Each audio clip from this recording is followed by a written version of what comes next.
Es el momento de recuperar nuestra tertulia de actualidad después del parón veraniego. Analizaremos algunos de los titulares que han marcado ese panorama global. Lo hacemos hoy con Dolores Serrat. Bienvenida. Hola, ¿qué tal? Encantada de estar de nuevo aquí. Y también nos acompaña José Ángel Jimeno. Bienvenido. ¿Qué tal? Un placer también. Pues tenemos 3 temas interesantes, intensos por delante. Este es el primero de ellos. Descuido o provocación rusa. El mundo. Polonia derriba varios drones rusos en su territorio. La Vanguardia. Polonia derriba drones rusos tras una violación sin precedentes de su espacio aéreo. El País. Varsovia invocará el artículo 4 de la OTAN. La Razón.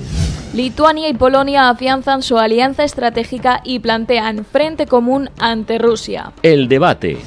Tusk alerta de que el mundo no había estado tan cerca de un conflicto abierto desde la Segunda Guerra Mundial. El País. El mayor choque entre Rusia y la OTAN en más de 3 años de guerra contra Ucrania. ¿Qué supone esta acción rusa? ¿Es una escalada en el conflicto? ¿Está Rusia tensando la cuerda para medir la respuesta de Europa? ¿O peligra realmente la integridad de nuevos países, además de Ucrania? ¿Qué papel juega Estados Unidos tras la retirada de Trump? Mucha tensión en el panorama europeo y mundial, Dolores. Bueno, si se tuviera que definir con una palabra, lo que sería es preocupación para todos los europeos y mucha preocupación para los países más fronterizos con Rusia. Dicho esto, creo que hay una cosa que quizás es importante aclarar. Lo hemos visto en un titular, que qué significa eso de activar el artículo 4 de la OTAN. Es simplemente que cuando uno de los países de la OTAN se ve envuelto en lo que puede ser una agresión a lo que es su independencia territorial o a su propio territorio, hace necesario que se reúnan en consulta el Consejo de la OTAN para poder hacer una estrategia de colaboración conjunta. Por lo tanto, eso es un principio lo que se ha hecho en esa reunión que ha habido de los países de la OTAN, a la que, por cierto, y con tristeza lo digo, no fue invitado el presidente del Gobierno de España. Dicho esto, me parece que Polonia ha reaccionado bien ante esa situación en 2 sentidos. Uno, proponiendo la activación de ese artículo 4 de la OTAN, y en segundo lugar, en tomando las medidas internas en el cierre temporal de lo que es su espacio aéreo con Rusia y Bielorrusia. Y además ha contactado, ¿no?, sobre todo con los países que pueden verse más afectados por esa posibilidad, como por ejemplo el caso de Lituania, que también he leído que ha cerrado también temporalmente su espacio aéreo.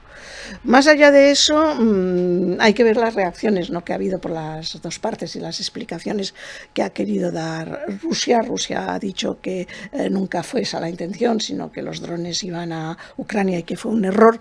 Lo que pasa es que un error sería justificable por 1 o 2, pero por 19 o 20 que se detectaron lo hace menos creíble. Y lo que sí hace pensar es que Rusia está tanteando la capacidad de reacción de la Unión Europea y de la OTAN. Y la gran pregunta que creo que tenemos en el aire, ¿estamos preparados en la Unión Europea para actuar? Hay países que ya han mandado apoyo estratégico y aéreo a Polonia. Es cierto que ha habido una respuesta unánime, incluso en el gobierno español, ¿no?, de que es un ataque que sería inaceptable, y que es cierto que esto marcaría una escalada en lo que es el conflicto que en estos momentos bien mantiene Rusia con Ucrania, que nos está poniendo a prueba nosotros y también de alguna manera está provocando a Estados Unidos. Hay que recordar que Trump, cuando accedió al poder, dijo que en 3 meses habría solucionado el problema. Con lo cual es para estar atentos y confiar, ¿no?, en esa capacidad de reacción que por el momento ha mostrado la Alianza Atlántica. José Ángel. Yo creo que es altamente improbable que Rusia quiera extender el conflicto con Ucrania a otros países de la Unión Europea, de la OTAN, sinceramente. Entonces, si eso es así, ¿por qué ha habido este acontecimiento? Puede ser efectivamente un error, podría ser. Los drones perdieron comunicación o lo que fuera. O bien, como puede estar diciendo Dolores, efectivamente que este nuevo acontecimiento, este nuevo hecho, sea la sucesión de otros que han sucedido en las últimas semanas, como que el avión de la presidenta de la Comisión pues sufriera interferencias, o como que se corten cables en el Báltico, o como que se bombardee algún edificio de la Unión Europea, que sean efectivamente pues también hechos de una lógica bélica de muy difícil aprehensión, sobre todo para los que estamos fuera, pero que tienen una lógica interna de mandar avisos, o como decía Dolores, de testar la situación de los países. Puede ser cualquiera de las dos razones. Ojalá sea un error, porque, insisto, no veo a Rusia abriendo un nuevo frente, y no lo veo porque la situación de Rusia en el conflicto con Ucrania, pues a pesar de ciertas ganancias territoriales, no es la mejor. Llevan 3 años desde que empezaron el conflicto y no lo han conseguido resolver. De hecho, dijeron que en 2 semanas harían el paseo militar por Kiev. En segundo lugar, lo que han provocado es un rearme, una conciencia de rearme en Europa. Es una conciencia de la política de disuasión que se vivió en la Guerra Fría, en la que para evitar un conflicto los países se tienen que armar, tienen que enseñar los dientes para que el enemigo no te ataque. Porque si te ataca, pues va a resultar bastante mal la situación para ambos, especialmente para el que te ataca. Y luego porque, a pesar de la reacción ambigua y demencial de Trump, Trump y Estados Unidos no se han desasido de Ucrania, siguen manteniendo la tensión. Por tanto, la situación de Rusia es de un bloqueo, y ahora llega el invierno, llegará el otoño, llegará el invierno, la campaña militar se paralizará, y la sociedad rusa tendrá que estar unos meses parada con un conflicto, con muchos heridos, muertos, mutilados, y con una tensión de un conflicto bélico. Por tanto, hay unas lógicas internas que Rusia estará analizando y querrá, evidentemente, contrarrestar. Pero, como ya digo, la situación de los rusos, por mucho que, o de mejor dicho, del ejército ruso o del conflicto con Ucrania, no es la más positiva para Putin, y en esas lógicas, como digo, locas y demenciales, pues puede ser cualquier cosa. Sí, bueno, yo creo que básicamente estamos de acuerdo. No sé, él ha profundizado quizá más en algunos aspectos que tienen esa lógica bélica, pero yo me centraría en estos momentos ya no solo en lo que es la propia OTAN, sino la reacción de los países que que hacen frontera con Rusia, que en estos momentos son los que más preocupados están, porque posiblemente para ellos sí que es un testeo, ¿no?, de la capacidad de apoyo que van a recibir incluso de los propios países europeos. A mí me preocupa mucho las reacciones de Trump, esos giros que da que generan por lo menos inseguridad, porque tan pronto es muy amigo de Putin como se posiciona o pide cosas a Zelensky para seguir. Que da un poco la impresión que amaga, ataca, pero se retira. Sí que la parte positiva es que evidentemente no se le ha ocurrido salirse de la OTAN, pero cosas veremos. Por lo tanto, esto genera una situación de inseguridad. Y por otra parte, no podemos olvidar que flirteó mucho Trump con Putin al principio de este mandato, y que ese tipo de acciones de tanteo tienen también ese componente de provocación, ¿no?, hacia Estados Unidos, para ver no solo la capacidad de reacción de los países europeos, sino también la capacidad de reacción y la posición que en estos momentos mantiene Trump con la Unión Europea, que tampoco pasa por su mejor momento si tenemos en cuenta la guerra arancelaria. Por lo tanto, hay ahí una situación que nos aproxima por primera vez y desde el final de la Segunda Guerra Mundial a una situación de conflicto global cada vez más grave, porque luego ya sabes que esos son como las telarañas que se van extendiendo, y en estos momentos hay varios conflictos bélicos abiertos en el mundo. Y cuando pensamos en las guerras hay que pensar que ahora los conflictos bélicos no son como los de las guerras mundiales, sino que tienen otros tentáculos, como son todos los de los ciberseguridad y los ciberataques, y evidentemente es un tema, por lo menos como he dicho en mi primera intervención, que nos debería de preocupar y que los gobiernos se tienen que ocupar. Los ciudadanos nos podemos preocupar, pero los gobiernos no pueden quedarse en la preocupación. Tienen que ocuparse de ellos y la Unión Europea ahí tiene que tener mucho peso y reaccionar. Se ha rearmado, pero todavía hay muchas diferencias de posición entre los distintos países europeos. Hombre, hay noticias que llaman la atención, ¿no? Que países como Alemania se esté preparando para recuperar el servicio militar obligatorio, cosa que hace poco tiempo era impensable. Sí, ha dicho Dolores, dos cosas muy interesantes a este respecto. Efectivamente, Estados Unidos empezó con una postura de flirteo con Putin, pero yo creo que eso está cambiando. Es decir, la última cumbre en Alaska, esa salida sin resultados, yo creo que también es posible que al equipo de Trump y al mismo Trump le hayan podido hacer reflexionar. En segundo lugar, también Dolores ha hablado sobre el artículo 4, ¿no? El artículo 4 también nos implica a España. Tiene unas consecuencias para cualquier país que está dentro de la organización del Tratado del Atlántico Norte. Esto no es de broma. Nuestra permanencia en la OTAN implica que si un país resulta atacado, pues todos los países tienen que acudir, Estados Unidos también, pero también España tiene que efectivamente ser responsable. Estamos en una organización y por tanto tenemos que ser responsables y no tenemos que estar por si acaso tenemos un conflicto con un vecino del sur, sino porque si alguno de nuestros vecinos tiene un conflicto, también España tiene que responder, porque estás en una sociedad o en una organización no solamente para que los demás tengan derechos, sino porque tú tienes también obligaciones. La respuesta de Polonia es evidente. Yo creo que todas estas medidas o todos estos sucesos que pasan alrededor de Rusia deben tener cierta respuesta, una respuesta sólida pero inteligente y fría. Es decir, ha podido ser un error, ha podido ser evidentemente pues una cosa, como dice Dolores, de unos drones, pero no se puede dejar que cualquier acción de los rusos quede impune, porque si no estás moviendo la línea de la legalidad, ¿cómo puede ser que alguien interfiera en el vuelo de la presidenta de la Comisión y eso quede impune? ¿Cómo puede ser que invadan tu territorio aéreo y eso quede impune? Evidentemente puede ser un error y puede haber unas disculpas, pero cuando esos sucesos permanentemente están acaeciendo, evidentemente hay que protestar, hay que tomar medidas, porque si no la línea de la legalidad se está moviendo. Eso hay que tenerlo muy claro y evidentemente los polacos, pues bueno, ya están escamados de la historia, ¿no? Polonia ha sido un país que ha sufrido mucho por varios imperios, en especial por el ruso, que lo invadió, que lo degolló a sus élites, que provocó un golpe de Estado en términos de la Unión Soviética y por tanto está preparado y atenderá esos sucesos. Estamos hablando de un país serio y por tanto la respuesta será seria, espero que también sea inteligente y fría.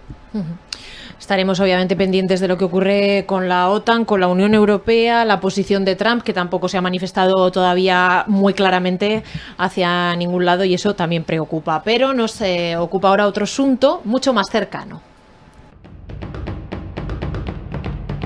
Tras décadas de sentencias favorables a Aragón, las pinturas de Sigena siguen sin volver a Aragón. Tras agotar la vía judicial, Cataluña intenta ahora la vía política para evitar cumplir la legalidad. La razón. Los técnicos catalanes exigen ir a Sigena para corroborar de que es un buen lugar para las pinturas murales. Libertad digital. Aragón responde: no dejaremos que se nos rían. El País. El Museo Nacional de Arte de Cataluña argumenta ante la jueza que no puede devolver las pinturas de la sala capitular por su extrema fragilidad. El Periódico de Aragón. El Ayuntamiento de Sigena pide a la jueza que acuse de desobediencia al Museo Nacional de Arte de Cataluña. ¿Nos están tomando el pelo desde Cataluña? ¿Qué debería hacer el gobierno de Aragón? ¿Y Sánchez qué dice de todo esto? Pues no sabemos lo que dice Sánchez, pero vamos a preguntarle lo que dice al señor Gimeno. Bueno, es normal lo que está pasando en Cataluña o en el Museo Nacional de Arte de Cataluña. Las pinturas de Sigena son la joya de la corona, es la joya del románico. Cuando entra uno en el MANAC, pues se da cuenta lo que representan las pinturas para allí, y algunos las hemos visitado ese museo, un museo extraordinario, y son unas obras de arte muy bien expuestas y unas obras preciosas, y es normal pues que haya reticencias y dolor, ¿no? Evidentemente, eso es así. Y se puede hablar mucho de las pinturas, y ahí está la historia, pero aquí lo que está claro es que hay una sentencia judicial que hay que cumplir. Y por tanto, a pesar de los sentimientos y de todo lo que se pueda decir, hay que cumplir con la sentencia judicial. Y la sentencia judicial dice que esas pinturas deben ser trasladadas al monasterio de Sigena, y que además debe ser el MNAC el que las traslade, por tanto, el que realice esa operación de traslado y deba pagarlo. Y bueno, entiendo que las pinturas tienen un valor económico, histórico, artístico muy importante, pero se tienen que trasladar. Y por tanto los técnicos tendrán que hablar con estudiosos, con técnicos, con especialistas para ejecutar ese traslado. No voy a hacer la broma, pero no le tienen que preguntar a los egipcios. Los egipcios han trasladado templos, Abu Simbel, el templo de Devot, etcétera. Se trasladan iglesias enteras, lo vimos hace prácticamente un mes. Es decir, por favor, esto es una cuestión técnica y esto se resuelve técnicamente. Otra cosa es que evidentemente sea difícil. ¿Cómo no va a ser difícil? Otra cosa es que haya un riesgo. Toda la vida es riesgo, no hay riesgo cero en esta vida. Y también es verdad que ese traslado pues puede conllevar algunas, pues evidentemente daños, pues cuando uno desmonta un cuadro, pues evidentemente, y hay que tomar todas las medidas para que eso suceda. Y por tanto los técnicos del MNAC tendrán que pedir presupuesto y tendrán que analizar y realizar eso, porque hay una sentencia judicial que así lo dice, y es lo que hay que hacer.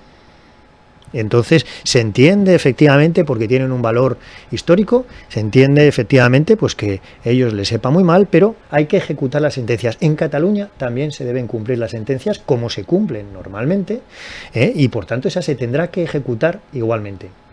Dolores. Bueno, voy a rectificar un poco lo que ha dicho el señor Gimeno cuando ha empezado la intervención, diciendo que era algo normal. Yo diría que más que normal es comprensible, que es un matiz importante, porque lo que no es admisible. Es comprensible porque evidentemente les desmonta varias de las salas, por lo menos 2 de las salas más importantes del Museo de Arte de Cataluña, y por lo tanto, desde ese punto de vista son comprensibles las resistencias. Pero no son admisibles por varias razones. Primero, porque hay una sentencia judicial firme que declara que la propiedad de las obras es de Aragón y que Aragón ha reclamado que vuelvan a su lugar de origen. Y desde que se pronunció la sentencia han venido poniendo toda clase de pegas, incluido dificultando al principio la posibilidad de que los técnicos de Aragón pudieran pasar a valorar el estado en el que se encontraban las pinturas de Sigena. Pero es que ya no solo es que hay una sentencia judicial, es que hay una orden de ejecución de la sentencia que les daba al MNAC 7 meses para la devolución en Aragón, y eso significa que las pinturas tendrían que estar aquí como muy tarde, en febrero del 26. Pero la jueza les dejaba una puerta abierta al MNAC porque le decía, salvo que hubiera algún problema que impidiera cumplir esa cronología, y entonces el MNAC tenía que introducir una nueva cronología. Y eso es lo que ha hecho en esos momentos el MNAC, diciendo que no puede en ese tiempo y pide 18 meses más, que lo que quiere decir es que yo quiero alargar el máximo posible y resistirme con todos mis medios para ganar tiempo, para ver si se les ocurre otra estrategia para seguir dilatando lo que es una obligación firme judicial de devolver las pinturas a su lugar de origen, siendo su responsabilidad. Los técnicos de Aragón ya dijeron que el traslado era factible, pero es que además el propio MNAC, cuando dice que tiene muchas dificultades y riesgos, va contra sus propios actos. Esas pinturas han estado expuestas en Nueva York, han estado expuestas en distintos lugares. Entonces, para esos traslados temporales no había peligro o riesgo para las obras. Es un poco incoherente. Pero, por desgracia, el conflicto de Sigena, ahora estamos centrados en las pinturas murales, pero tiene una larga trayectoria en lo que ha sido la devolución de los bienes que llevamos ya muchos años. Y si vamos al origen, las pinturas de Sigena siempre ha defendido Cataluña que se las llevó para proteger protegerlas, pero en realidad lo que fue es un expolio de apropiación en un momento muy convulso, ¿no?, de lo que fue nuestra historia interna, y eso ocurrió en el año 1939, y desde allí han estado en Cataluña, y Aragón lleva muchos años reclamándolo. Por lo tanto, yo creo que menos excusas y más pasos, y ahí sí que creo que el gobierno de Aragón ha tenido una buena reacción, y creo que no van a dejar de insistir. Y el presidente de la Generalitat mantiene una posición de perfil. Dice que sí, pero no hace nada. Pues aquello de ni una mala palabra ni una buena acción. Que es un poco la posición que creo que está manteniendo el presidente de la Generalitat, trasladando toda la carga del esfuerzo en la lucha al gobierno de Aragón. De hecho, el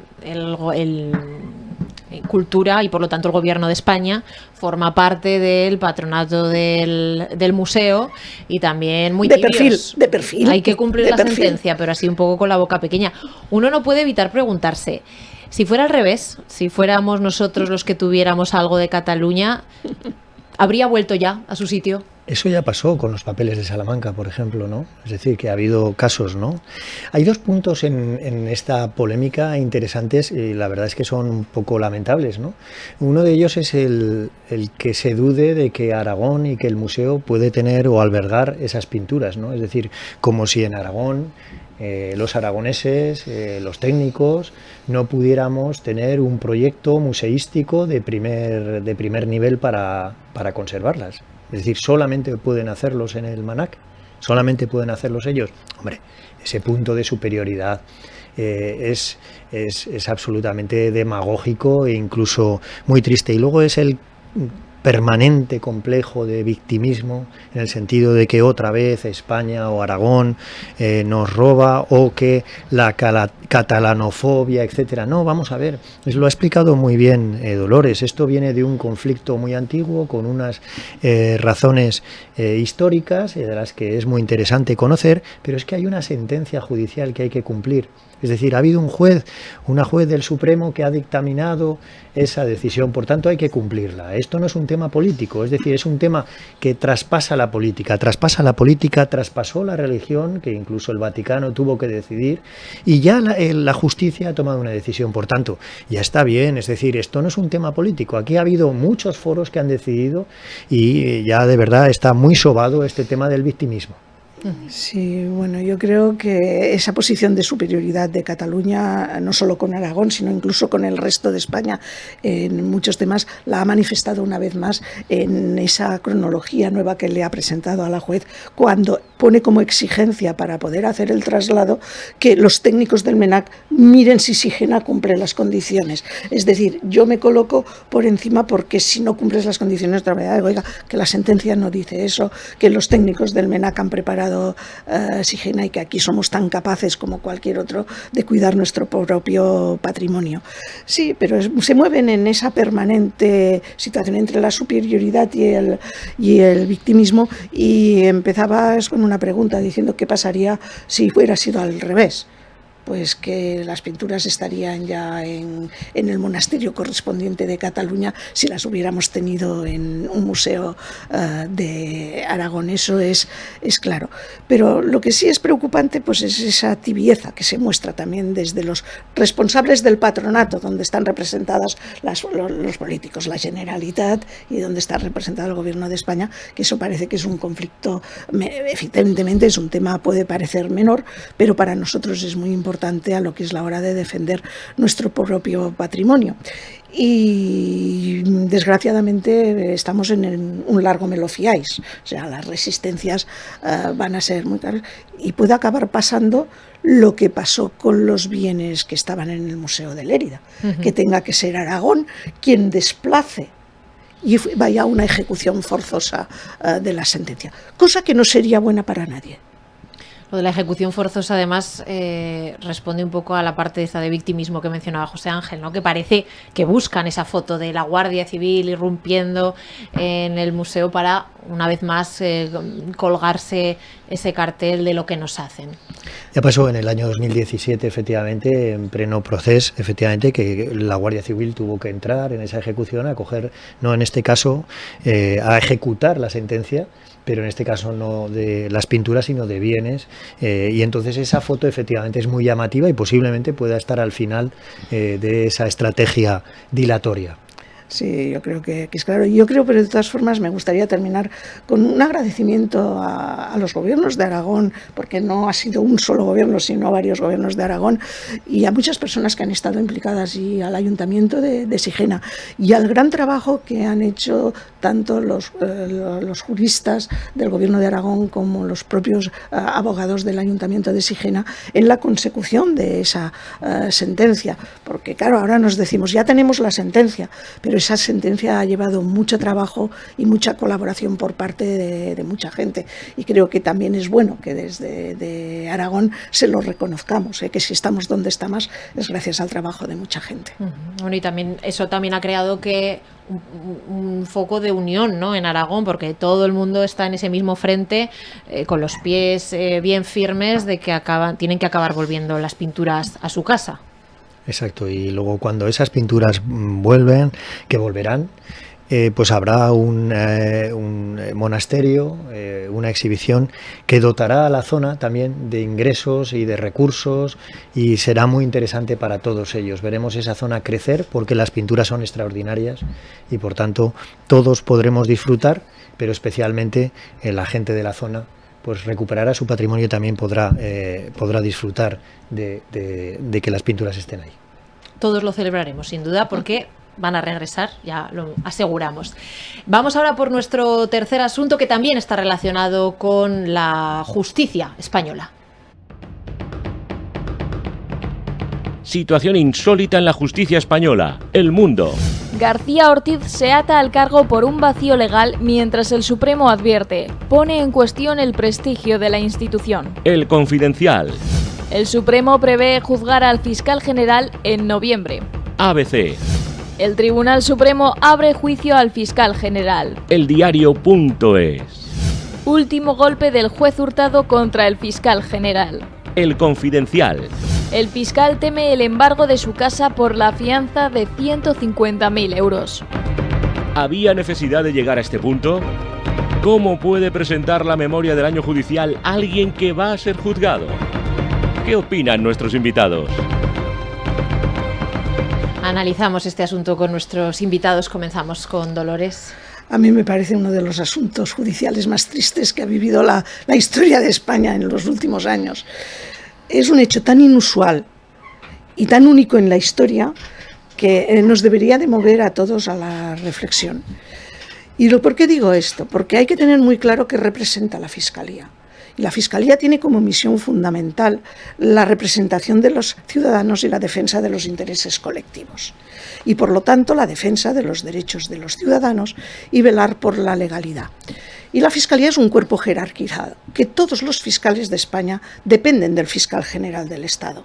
Y nos encontramos con una situación inédita, con un fiscal imputado que está abierto ya la fase de juicio oral y que además se le acaba de pedir una fianza porque puede haber consecuencias y daños civiles secundarios, y por lo tanto esa fianza tiene como fin cubrir las responsabilidades pecuniarias que dan.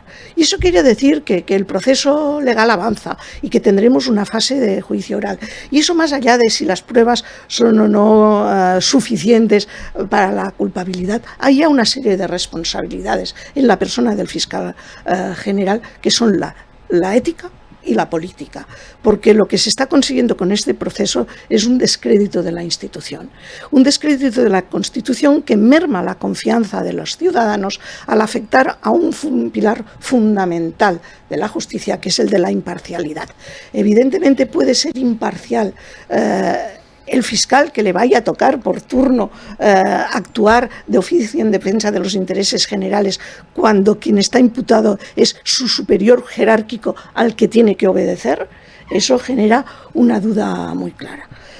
Se puede decir que la demanda nace de intereses políticos porque se inicia todo en un conflicto que afecta a un ciudadano particular que tiene el gran problema de ser pareja de una política respetada. Pero es que esa demanda la han suscrito varias de las representaciones de las asociaciones de fiscales, las han asumido Manos Limpias, es decir, hay una representación popular en la demanda muy importante. Y la respuesta que hemos escuchado lo que ha conllevado es todavía más al descrédito de la judicatura, acusando a los jueces, en muchos casos, de estar prevaricando, que es en el tema de donde se ha mantenido el gobierno. Yo creo que es un tema que, pase lo que pase judicialmente, el debate político se ha centrado sobre si el fiscal debía de dimitir o no debía de dimitir. Y simplemente por lo que he dicho, por la responsabilidad política, por el descrédito de la institución, creo que la balanza se inclina a favor de la dimisión frente a lo que podría ser el legítimo derecho a la defensa, que eso no lo duda nadie, pero tiene nada que ver con el cargo político que ocupa. Y además, en ese conflicto, el propio gobierno actual, el propio Partido Socialista, ha incumplido una de las normas que exigió, normas no escritas, no normas legales, pero sí políticas, en procesos que han afectado a otros representantes institucionales y políticos, cuando decía que la dimisión era obligatoria cuando se pasaba a la fase de imputación, no en la fase de denuncia, pero sí en la fase de imputación, porque se supone que cuando hay un imputado hay pruebas suficientes para que ese proceso vaya adelante, pero es que este ha superado ya la fase de imputación y de instrucción, estamos ya en la fase de juicio oral. Es verdad que puede haber muchos desacuerdos jurídicos, muchos desacuerdos en las pruebas, pero lo que sí que es verdad es que hay un hecho fehaciente y que es muy difícil que el fiscal general defienda que respeta la justicia, pero a la par no se la aplica directamente a sí mismo. José Ángel. Imputado nada más y nada menos que por un magistrado del Tribunal Supremo, que es mucho decir, ¿no?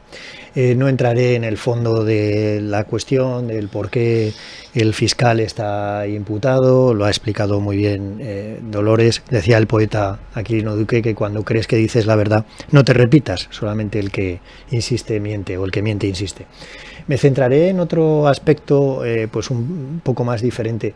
Antes se decía que cuando una persona pues tenía un problema judicial, pues muchas veces debía dejar su cargo simplemente para defenderse mejor. Es decir, era una cuestión porque evidentemente la defensa te lleva tiempo y no puedes darle a tu trabajo el tiempo que necesita. Estamos hablando del fiscal general del Estado, es decir, que el tiempo que le puede estar robando su defensa es muy importante. E incluso aunque pues él tenga la convicción o porque realmente crea así que es inocente, el presentar la dimisión no significa que aceptes que eres culpable. Incluso si al final se demostrara que no tiene culpabilidad, pues evidentemente el fiscal general del Estado pues quedaría en una posición mucho mejor, porque sería una persona a la que se tachaba como culpable y que ha dimitido. Esto, pues a una persona normal, pues le podría parecer argumentos interesantes que el fiscal general del Estado no va a atender. No lo ha atendido y es muy posiblemente que no lo atienda. En primera razón, porque curiosamente quien le va a defender son los abogados del Estado. Es decir, Presupuestos Generales del Estado va a defender al fiscal general del Estado. Nada más y nada menos. Es decir, va a tener unos abogados de campanillas que si fuera un ciudadano de a pie no podría tenerlo. Por tanto, si el fiscal general del Estado mira solo para sí y no por su trabajo o por su honorabilidad, etcétera, pues está en mejor posición quedándose donde está. Independientemente de que eso para su institución represente una rémora y una distorsión, como muy bien ha explicado Dolores. En segundo lugar, porque la acusación la va a realizar uno de sus subordinados. Es decir, me defiende la abogacía del Estado y me ataca en el juicio uno de mis subordinados. Es absolutamente... alguno podría decir, hombre, ¿cómo se va a mover? Hombre, pues ¿cómo te vas a mover? Porque estás dañando la institución, ¿no? Pero cuando uno se fija en sí mismo sin mirar más allá de la institución, así estamos.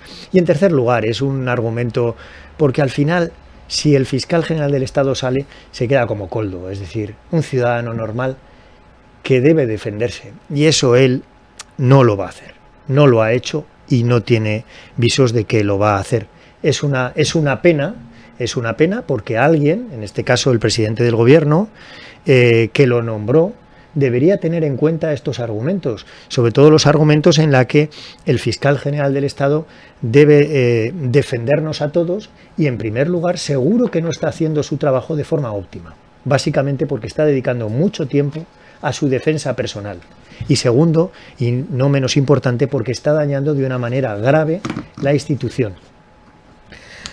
Bueno, no puedo estar más de acuerdo, ¿no?, en lo que acaba de decir José Ángel, pero lo que sí es cierto, y que pase lo que pase en el juicio y en la sentencia, este proceso va a tener consecuencias futuras, políticas y legales, y desde luego como poco se van a tener que modificar los códigos éticos de exigencia para el acceso a los cargos públicos y se van a tener que establecer bastantes límites legales.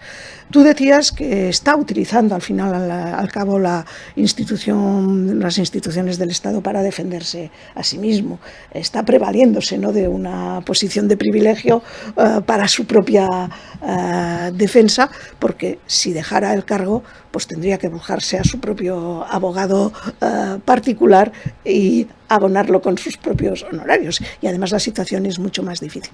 El problema es el papelón que le toca a la acusación pública, en este caso, que es el fiscal subordinado, y por eso, si leemos las noticias de la Fiscalía, siempre está en la falta de pruebas suficientes que se basan en indicios. Hombre, cuando uno ve la cronología de los relatos de los mensajes que se cruzaron con la Fiscalía y los fiscales y los medios de comunicación, pues genera pocas dudas, pero es verdad que la Fiscalía va a tener que navegar entre esas dos aguas de atacar a superior defendiendo los intereses de los ciudadanos. El juicio, desde luego, va a ser interesante, pero va a dejar un daño irreparable, y es el descrédito, la desconfianza, porque ahora piensa en las miles de personas que en estos momentos están envueltas en un proceso judicial, que están en manos de la Fiscalía, que en buena medida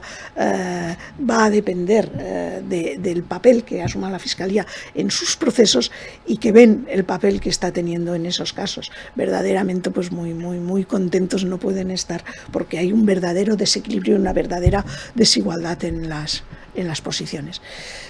Veremos cómo acaba, pero se dice aquí el refrán, que aquello que mal empieza, mal acaba, y veremos que, no sé en lo personal, pero sí en lo institucional, va a dejar una huella imborrable.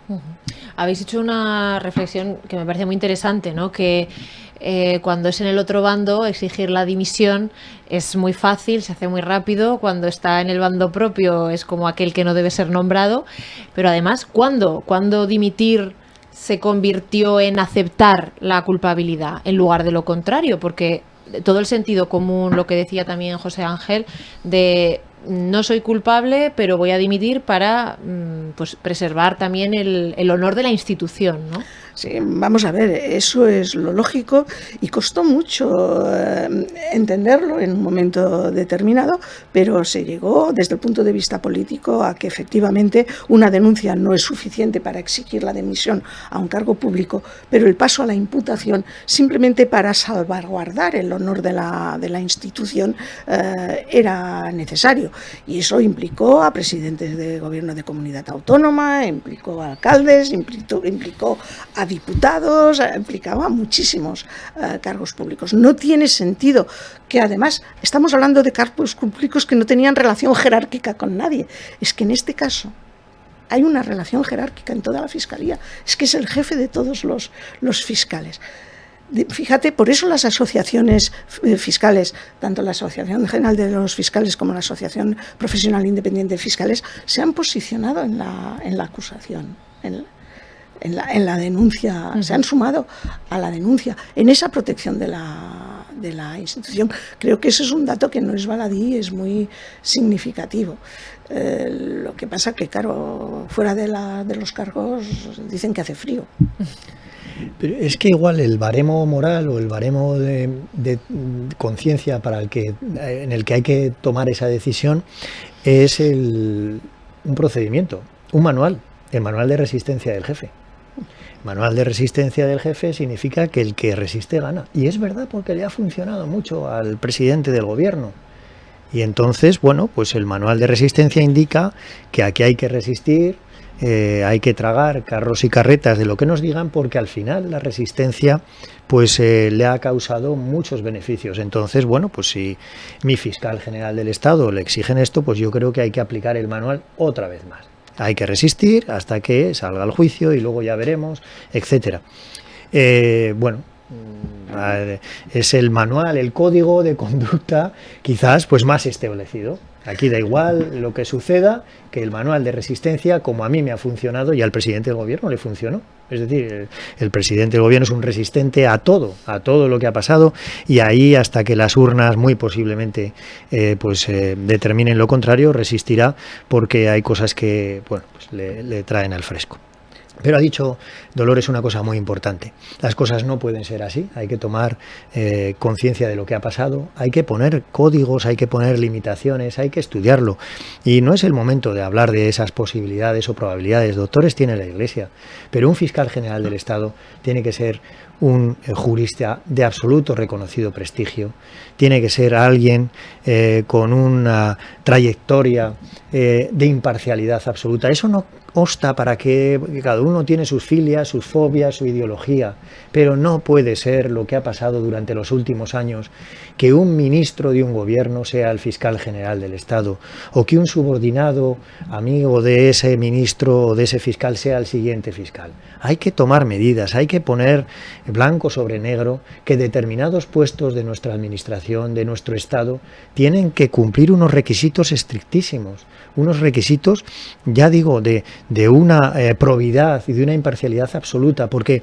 no pasaría nada si ese señor pues tiene una tendencia política, pero si tiene 30, 35 años de un ejercicio extraordinario, si en su gremio, si en su situación es una persona de absoluto, de reconocido prestigio, el Estado tiene que contar con ese profesional. Lo que está sucediendo es una absoluta anormalidad, no solamente en el fiscal, sino en muchos órganos del Estado. Eso se tiene que acabar. Hay que colocar los mejores profesionales que sean posible dentro, evidentemente, de un consenso, y yo no discuto que sea el presidente del gobierno el que pueda proponer ese cargo, pero que evidentemente tenga unos requisitos que se deban cumplir, unas mayorías en el Parlamento que se deban cumplir, y evidentemente que sea una persona de reconocido prestigio en el sector.